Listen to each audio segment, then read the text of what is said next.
다윗성가대 찬양의 고백처럼 전능하신 여호와 하나님을 영원토록 찬양하며 살아가시기를 주님의 이름으로 축복합니다. 드디어 여름으로 치닫는 6월이 시작되었습니다. 첫 주 은혜를 기억하며 예배하는 여러분에게 풍성한 하나님의 은혜가 이 한 달 동안도 넘치기를 주님의 이름으로 축복합니다. 우리 옆에 분하고 인사합시다. 이렇게 싱싱하게 삽시다. 매력 있게 삽시다. 이 한 달 동안 싱싱하게 매력 있게 사시기를 바랍니다. 우리는 지난주 사도행전 4장의 말씀을 통하여 복음으로 변화된 사람들에 대해서 말씀을 들었습니다. 사람이 변하는 게 쉽지 않잖아요. 그런데 정말 복음으로 완벽하게 변화되어 주의 뜻을 따르는 사람들에 대해서 들었습니다. 그 사람들이 하나하나 모이기 시작하여 드디어 교회가 됩니다. 에클레시아. 이 에클레시아는 구원받은 자들의 모임을 에클레시아라고 말합니다. 우리가 평범하게 이야기할 때 교회라고 말하면은 건물을 뜻하는데 초대교회에서 교회라고 말하는 것을 이 건물, 우리를 보호하고 있는 껍데기를 이야기하는 것이 아니라 우리 한 사람 한 사람. 이는 성경적인 교회는 움직이는 교회입니다. 성경적인 교회는 역동적인 교회입니다. 성경적인 교회는 부름을 따라 순종하는 생명력 있는 교회가 진정한 교회다라고 말합니다. 이게 성경이 말하는 교회입니다. 우리 이 건물은 그 안에서 우리가 예배하고 교제하고 친교하고 봉사하고 전도하고 하기 위해서 우리를 보호하는 껍데기지, 진정한 교회는 저와 여러분이 교회입니다. 그러면 이런 교회가 어떻게 움직여야 복된 교회인지, 어떻게 살아내야 하나님이 기뻐하시는 교회인지 오늘 특별히 안디옥 교회를 통하여 잘 깨달으시고 우리 속에 나타나는 그 어떤 것도 불평과 원망보다는 감사함으로 하나하나 조각조각 모아 협력하여 선을 이루게 하시는 하나님의 은혜를 날마다 경험하며 살아가는 저와 여러분들 되시기를 주님의 이름으로 축원합니다. 그동안은 성경에 보면 예루살렘 교회가 유대인 중심의 교회이었다면 이제 오늘부터는 저 이방 땅 안디옥 교회가 세워지는데 여기는 다민족, 다인종 공동체가 세워집니다. 우리나라가 이렇게 되지요. 누구든지 결혼하여 새로운 짝을 찾으면 이 세상은 넓은데 82억 인구 중에서 데려다가 결혼을 하여 가정을 이룹니다. 그래서 여러 민족이 함께 살고 있고 여러 문화가 이 땅에 공존하지요. 이게 새로운 시대의 복음 공동체였습니다. 그동안은 예루살렘 교회가 사도들 중심의 교회였다면 안디옥 교회는 평신도 중심의 교회였습니다. 우리 감리교회는 오늘이 평신도 주일입니다. 실은 교회 비율로 따지면 목사는 몇 명 안 되지 않습니까? 그리고 전부 다 평신도들입니다. 어찌면 목사는 말씀 사역의 중심이지만 평신도들이 교회를 가꾸고 관리하고 헌금하고 섬겨서 이렇게 아름다운 교회가 이루어지죠. 그래서 이것을 기념하기 위해서 우리 감리교회는 오늘 평신도들을 좀 기억하자라고 해서 평신도 주일도 합니다. 실은 우리 교회도 이 주일만큼은 기도도 또 말씀 증거도 다른 데 가면 그렇게 해요. 진짜 평신도들이 합니다. 하고 싶은 말이 있을 거 아니에요. 하나님 앞에 간구하고 싶은 것도 있는데 그렇게 합니다. 그런데 이 안디옥 교회가 사도들이 가서 세운 것이 아니라 이 평신도들이 흩어져서 세웠는데 그 흩어진 것도 뭐 좋아서 흩어진 게 아니라 고난이 시작되어서 흩어져서 어떻게 하다가 보니까 복음을 증거하게 되고 어떻게 하다가 보니까 믿는 자들이 모여서 교회가 되었는데 중요한 것은 그 교회가 어떻게가 아니라 하나님의 계획과 섭리였다는 사실을 기억하고 우리도 우리 삶 가운데 나타나는 고난이든지 시련이든지 하나님 손에 들려지기만 하면 하나님이 이 고난과 시련과 아픔도 놀랍게 역사한다는 사실을 기억하고 그 교회에서 처음 그리스도인이라는 명칭을 받았던 것처럼 우리 교회도 하나님 앞에 이렇게 기쁨이 되고 이렇게 사명을 잘 감당하여 저 사람들은 예수 믿는 사람들입니다라고 칭찬받는 믿음의 백성, 하나님의 자녀들 되시기를 주의 이름으로 축원합니다. 예수님께서 십자가에 못 박혀서 죽습니다. 정말 허무했던 것들은 여러분, 배를 버리고 그물을 버리고 예수님을 따랐던 제자들이에요. 여러분, 인천 앞바다 가면 배가 잔뜩 있어요. 아무리 작은 배도 다 1억이 다 넘는답니다. 왜 이렇게 비싸냐고 그랬더니 그 배에 붙어 있는 기계가 기계가, 배는 아주 나쁜 허름한 배라 할지라도 기계가 비싸서 비싸다는 거예요. 그 배는 진짜 물고기가 어디에 있는지 그것도 다 알 수 있고요. 길도 어디로 가야 되는지 다 알 수 있어요. 이게 값어치가 나가기 때문에 아무리 시원찮게 보이는 배도 비싸대요. 여러분, 그러면 지금부터 2000년 전에 여러분, 갈릴리 호숫가에서 고기 잡던 배는 쌌을까요? 그 당시? 그것도 비쌌겠죠. 그런데 예수님 따르느라고 다 버리고 따랐습니다. 근데 예수님이 아무것도 하지 않고 십자가에서 죽어요. 제자들은 그것이 끝인 줄 알았어요. 그런데 이분이 살아나시는 거예요.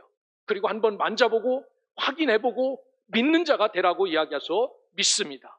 그랬더니 40일 동안 이 땅에 계시며 조곤조곤 예수가 누군지, 복음이 누군지, 무엇을 해야 되는지를 다 가르쳐 주시고 성령도 기름 부어 주시고 하늘나라로 가십니다.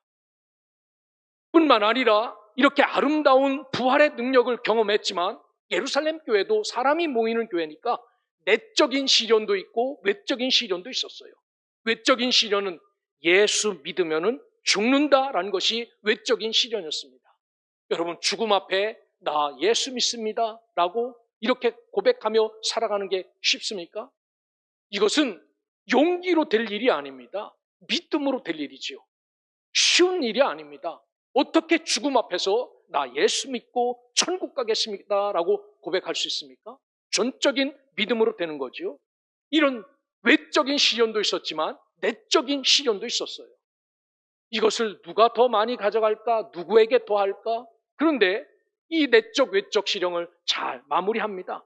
그렇지만 끝나지 않는 것은 저 유대주의자들과 로마가 결탁하여 예수 믿는 자들을 박해하고 뿌리 뽑기 시작합니다.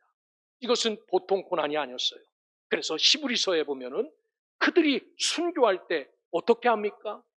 그 순교를 피하기 위해서 양의 가죽을 뒤집어 쓰고 산속으로 들어 살지만 붙잡히면은 사람을 톱으로 잘라서 죽이는 일도 있었고, 돌로 두드려서 죽이는 일도 있었고, 몽둥이로 두드리는 일, 여러 가지 죽음이 있었죠. 그렇지만 세상이 그들을 이기지 못하였다라고 말합니다. 자, 이런 자들이 더 이상은 예루살렘에 머물지 못하고 하나하나 예루살렘을 떠나갑니다. 여러분, 고향을 떠나는 것이 쉽습니까? 쉽지 않아요. 여러분 보고 지금 당장 짐을 싸들고 알지는 모르지만 인도하시는 대로 공항에 나가서 지금 당장 살 수 있는 비행기표를 사가지고 그 나라에 가서 주저앉아서 복음을 전하고 살라고 하면요, 그게 쉽게 여행 갔다가 돌아온 것처럼 간단한 문제가 아닙니다. 거기 가서 뭐를 해서 먹고 살지, 어디 가서 누구 붙잡고 집을 얻을지, 이게 문제가 한두 가지지 않을지요. 쉬운 일이 아닙니다. 이들도 그렇게 어렵게 떠나 삶의 터전이 있던 곳을 모두 포기하고 하나 둘 떠나지요. 오늘 성경에 보면 이 안디옥 교회 설립자는 다름 아닌 몇 명은 이름도 없지만 이름도 없는 사람들이 거기에 한 사람, 두 사람 모여들어 이렇게 떠난 자들이 모여서 그 땅에서 예수가 그리스도됨을 증거합니다. 여러분, 이게 쉬운 일이고 간단한 일은 아닙니다. 예루살렘 교회는 이방 땅에도 복음의 역사가 나타난 것 때문에 혼란이 있었어요. 아니, 어떻게 택한 우리도 다 구원받지 않았는데 왜 이 복음이 쓸데없는 저 안디옥에 가서 역사하는가? 거기는 아니다라고 했습니다. 하지만 하나님은 이런 반대가 있을까봐 사도 베드로를 불러서 로마 군인인 고넬료를 만나게 하죠. 우리는 읽지 않았지만 9장부터 보면 고넬료에 관한 말씀이 있어요. 하나님께서 사도 베드로에게 환상을 보여주시죠. 큰 보자기에 여러 가지 것들이 내려옵니다. 베드로에게 잡아먹으라라고 말합니다. 베드로가 반항하죠. 나 깨끗한 사람이에요. 이래 봐도 아무거나 안 먹습니다. 하나님이 말씀합니다. 내가 먹으라면 먹어. 그거 다 깨끗한 거야. 라고 해서 이 놀라운 환상을 갖고 고넬료를 맞이요. 이방인도 하나님 입장에서는 구원할 사람이라는 겁니다.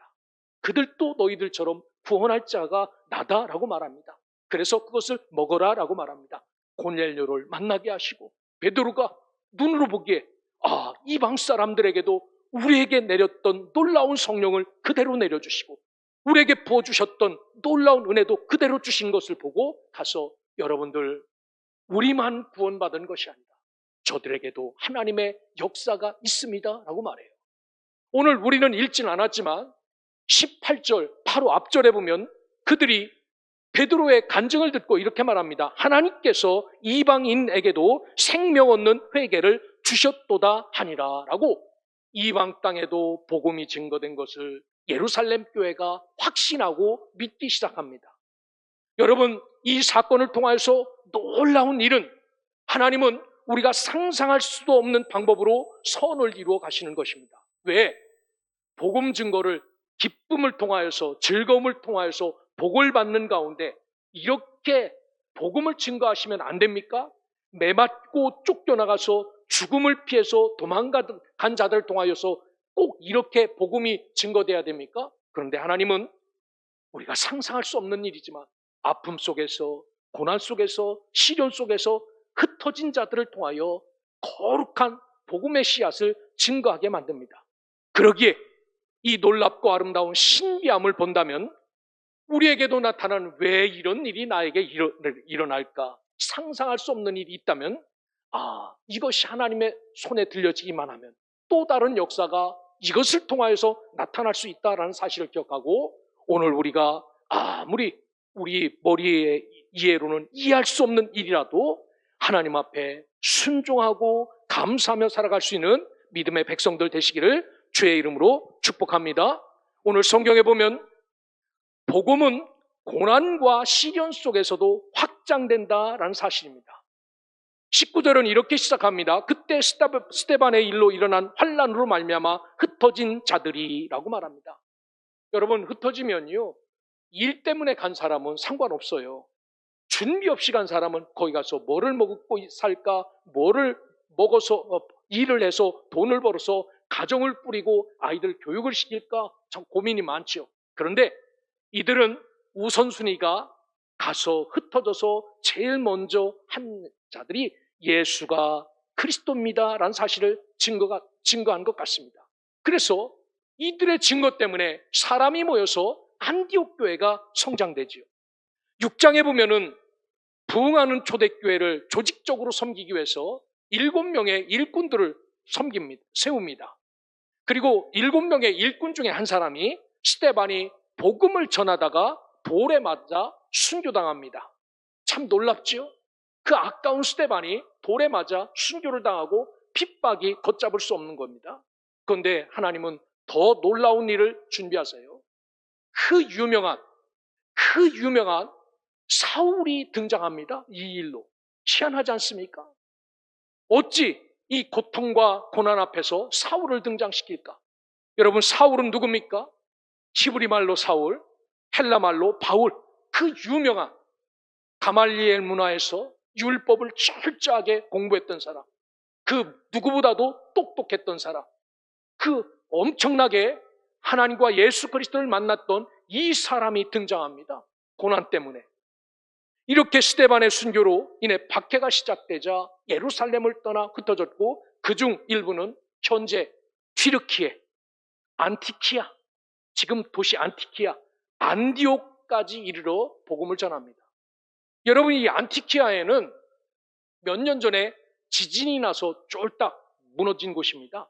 이 안티키아에는 우리 감리교회가 지어놓은 교회가 있어요.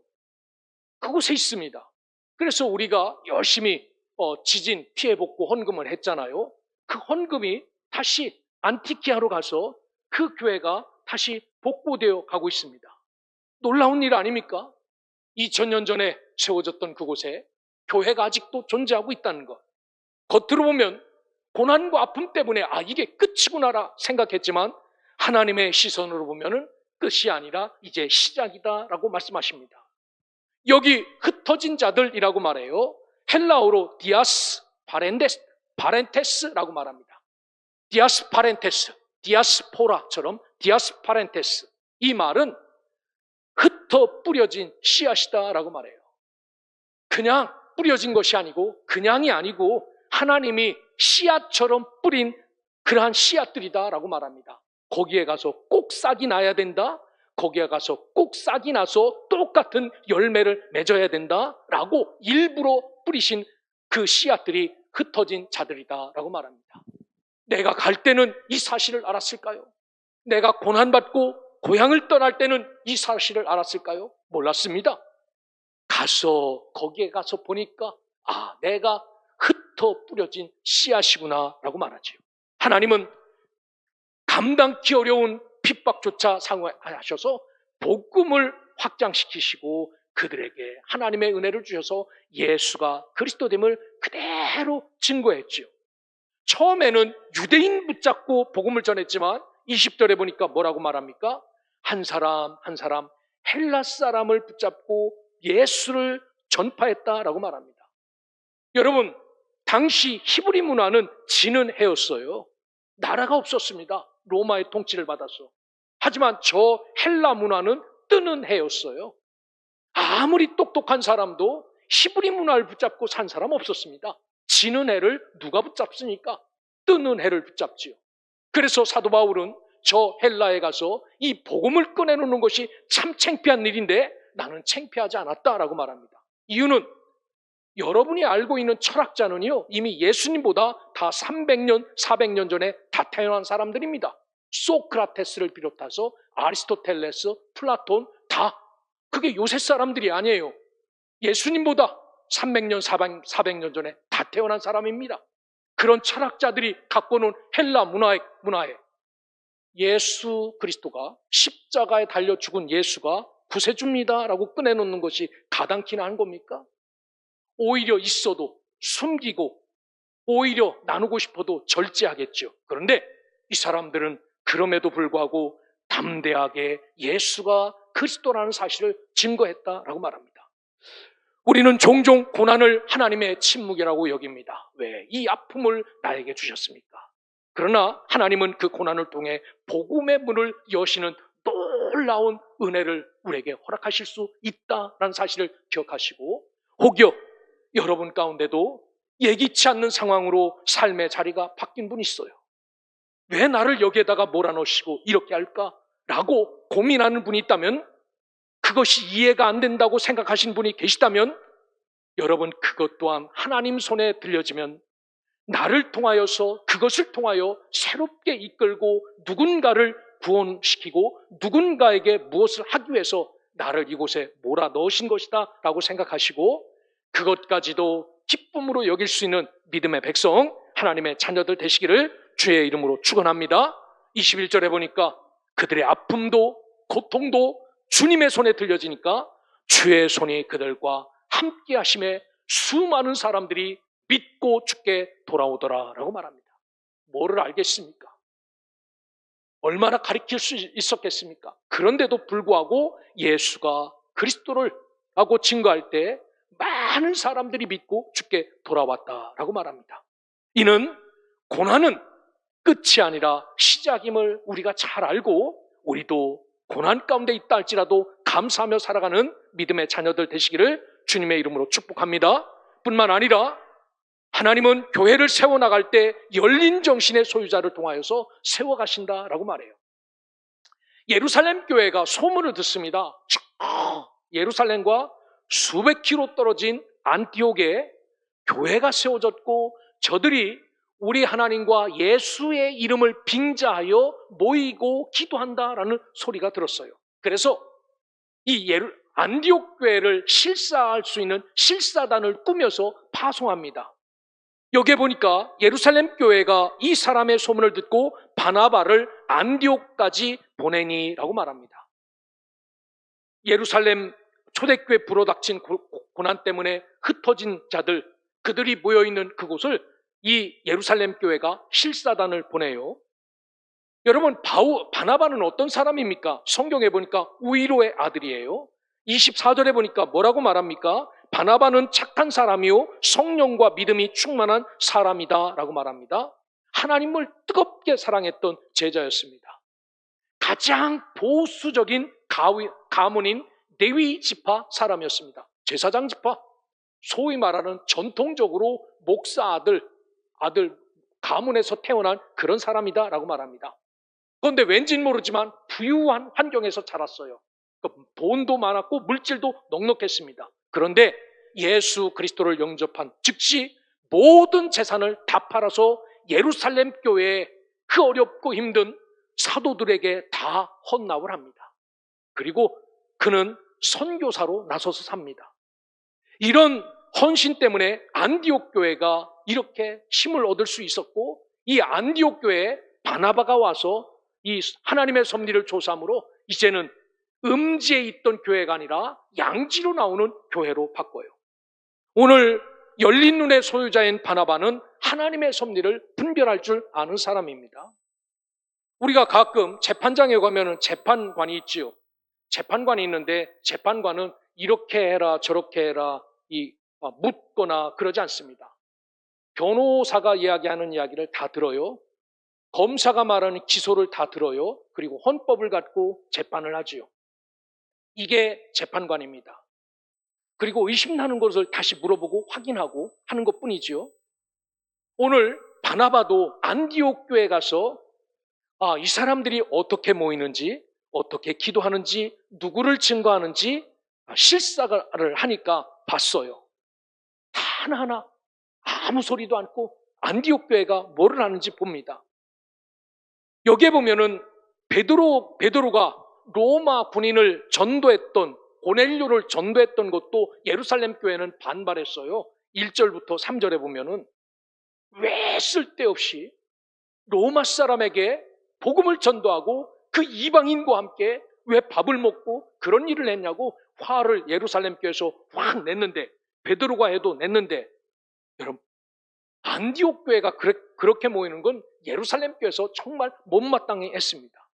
그런데 안디옥 교회에 가서 바나바가 하나하나 보지요. 그리고 나서 결국은 뭐라고 이야기합니까?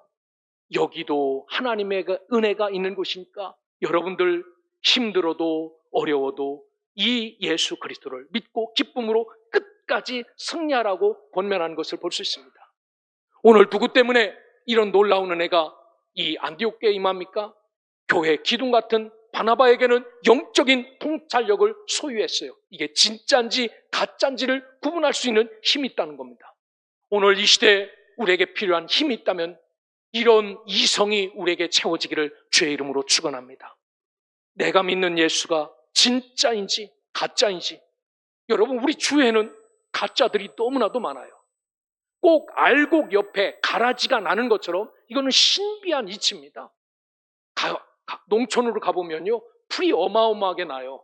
그런데 어떤 거는 이게 진짜 씨앗인지 가짜인지 구분하지 않게 아주 비스무리한 것들이 꼭 알곡 옆에 같이 나요. 잘못 모르는 사람은 알곡을 뽑고 가라지를 남겨놓을 수 있습니다. 이처럼 지금도 수없이 많은 이단들이 주위에 있지요. 오늘 이런 이성이 우리에게 채워지지 않으면 그런 곳에 빠질 수 있지요. 그런데 바나바는 안디옥 교회를 정확히 진단합니다. 이게 진짜라고, 여기 하나님의 역사가 있다고, 하나님의 은혜가 있다고 뿐만 아니라 영성도 있었어요. 그래서 하나님이 부어주시는 이성과 영성으로 안디옥 교회를 분명하게 평가하지요. 성경에 보니까 그는 착한 사람이었고 성령이 충만한 믿음의 사람이다라고 말한 것처럼 그렇게 말합니다. 오늘 우리도 이 영성과 이성이 충만하게 채워져 잘 구분하며 어떤 게 진짜인지 어떤 것이 가짜인지를 구분하며 살아갈 수 있기를 주의 이름으로 축원합니다. 진짜 빵은 맛이 없는 게 많아요. 거기에 여러분 건강 생각해서 많이 넣을 설탕도 빼고 마가린도 빼고 해서 맛없게 만듭니다. 성경에 보면요, 무교병과 유교병이 있어요. 무교병은 이 이스트가 들어가지 않는 맛없는 빵입니다. 유교병은 이스트가 들어가 있는 맛있는 빵입니다. 사람들은 다 이스트가 들어있는 그 꿀 섞인 그 빵을 좋아하지요. 그런데 성경은 분명히 말합니다. 그것은 우리에게 유익한 빵이 아니라고. 이스트가 없는 무교병을 먹어야 산다고.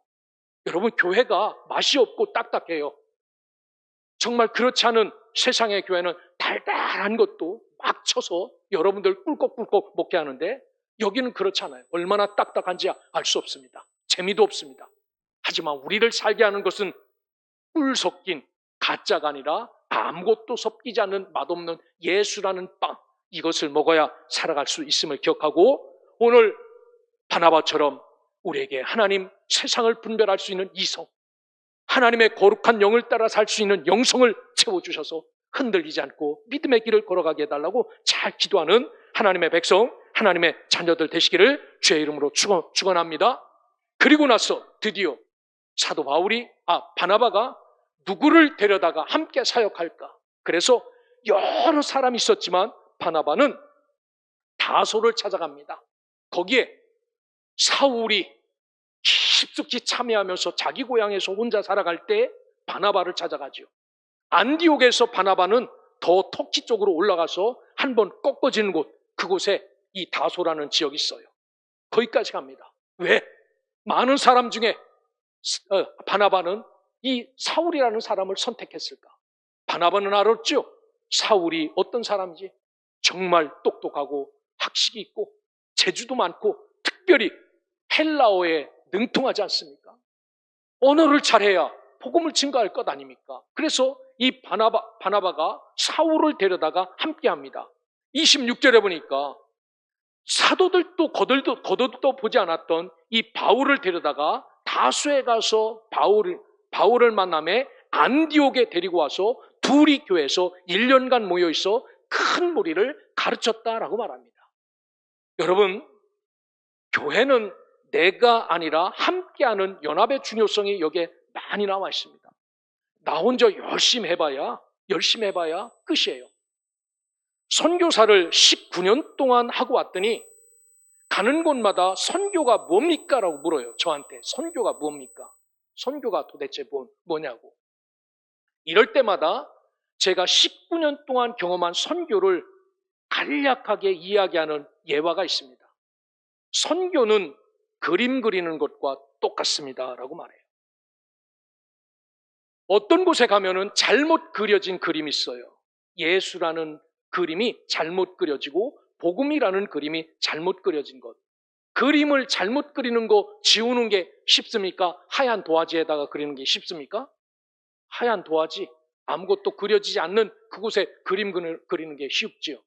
그런데 이미 그려진 곳은 지우고 다시 그려야 돼요. 예수라는 그림을 정확하게 그려야 됩니다. 선교사는 밑그림을 그려주는 사람이에요. 밑그림을 그립니다. 예배가 어떻게 드려야 예배인지, 말씀을 어떻게 나눠야 되는지 밑그림을 그리는 거예요. 그래서 밑그림을 그립니다. 그리고 사역은 선교사와 함께 그 교인들이 밑그림을 그리는 것에 페인팅을 하는 겁니다. 색칠을 하는 거예요. 이게 선교 사역입니다. 빨간 그림을 그릴 때는 빨간색을 들고 이곳은 빨간색으로 칠해야 됩니다. 이쪽은 검은색으로 칠해야 됩니다. 위에는 파란색으로 칠해야 됩니다. 이렇게 칠하는 겁니다. 그런데 보통 성질이 나쁘면은 누가 다 칠해버립니까? 박웅주 권사님하고 같이 페인트 칠할 때 우리가 잘못 칠하니까 권사님이 다 칠하세요. 그러니까 우리는 기술이 늘까요? 안 늘까요? 안 늘지요. 좀 더뎌도, 좀 잘못 칠해도 꼭 누구를 데리고 해야 됩니까? 선교지 사람들을 데리고 칠하는 거예요. 여기에다가는 빨간 페인트 칠합니다. 우리는 너무 예배 드리는 게 익숙하잖아요. 선교지는 그렇지 않아요. 그러니까 같이 하는 거예요. 틀려도 반복해서 계속하는 겁니다. 잘할 때까지. 그거를 해놓지 않고 떠나버리면은 이 사람이 예배가 뭔지 알까요? 몰라요. 그러니까 페인팅을 같이 하는 겁니다. 열심히. 여긴 빨간색, 여긴 파란색, 여긴 검은색, 여긴 노란색. 자, 이게 교회고, 이게 예배고, 이게 찬양이고, 이게 기도입니다. 라고 하는 거예요. 그러면 후원하는 교회는 뭐냐? 페인트 사게 값 붙이는 겁니다. 페인트가 떨어지면 그것을 표현할 길이 없잖아요. 빨간색 칠해야 될 때 까만색 칠해놓으면 그건가 보다라고 착각하니까 페인트 떨어지지 않도록 계속해서 후원해야 되는 겁니다. 밑그림 그려주고 답답해도 같이 그리고 계속 거기에 맞게 페인팅하는 거 이겁니다. 오늘 성경에 보면은 사도 바울과 이 바나바가 힘을 맞춰서 연합하지요. 이렇게 놀랍게 이 일을 잘 감당하여 이미 큰 무리들이 여기에서 모이고 가르쳤다라고 말합니다. 이것이 아름다운 교회의 모습이고 연합의 모습입니다. 여러분, 우리 교회가 이런 교회가 되었으면 좋겠습니다. 한마음 한뜻으로 기도하며 하나님 앞에 열심히 충성을 다하여 우리의 사명을 잘 감당함으로 세상 사람들이 저 사람들은 그리스도인이라고. 여기 26절에 보니까 이렇게 살았더니 뭐라고 말합니까? 한번 26절을 보시길 바랍니다. 만남에 안디옥에 데리고 와서 둘이 교회 1년간 모여 있어 큰 무리를 가르쳤고 제자들이 안디옥에서 비로소 그리스도인이라 일컬음을 받게 되었더라 라고 말합니다. 그리스도인, 헬라어로 크리스티아노스. 저 유럽에 가면은 사람들이 치노스 불러봐요. 중국 사람이냐고. 아니죠. 코레아노, 한국 사람이라고 말하면 됩니다. 오늘 세상 사람들이 보기에는 예수를 따르는 미련한 바보들, 너희들이지 라고 크리스티아노스라고 불렀어요. 지금은 예수님을 따르는 제자라는 말이 그리스도인이지만 예전에는 비아냥거리는 말이었습니다. 이제는 그리스도인이 우리의 정체성이 되었어요. 저 사람은 예수 믿는 사람입니다 라는 것. 왜?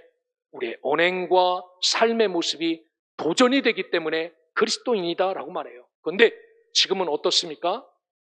그렇잖아요. 얼마나 교회를 욕하고 그리스도인들을 못된 사람으로 여기는지 알 수 없습니다. 하지만 여전히 그래도 하나님은 저와 여러분을 통하여 하나님의 역사를 이어간다라는 사실을 기억하고 맛을 잃지 않는 그리스도인들이 되시기를 주의 이름으로 축원합니다.